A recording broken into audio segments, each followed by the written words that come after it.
धनश्री, बाप म्हणजे काय असतं? बघ, जी दाखवून प्रेम करते तिला आई म्हणतात. जो न दाखवता प्रेम करतो त्याला बाप म्हणतात.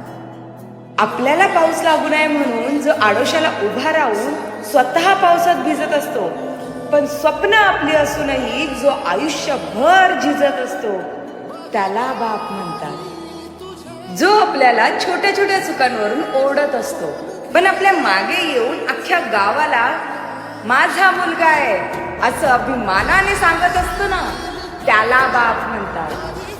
की ज्याच्या नसण्याने आपलं संपूर्ण आयुष्यच व्यर्थ आहे आणि आपल्या आयुष्यात जागा घ्यायला देव सुद्धा असमर्थ आहे, त्याला बाप म्हणतात. की ज्याच्या घरात असल्याने घरात स्मशानपूर्ण शांतता असते, पण ज्याचं आपल्या आयुष्यात नसल्यामुळे आपलं संपूर्ण आयुष्यच स्मशान बनते, त्याला बाप म्हणतात.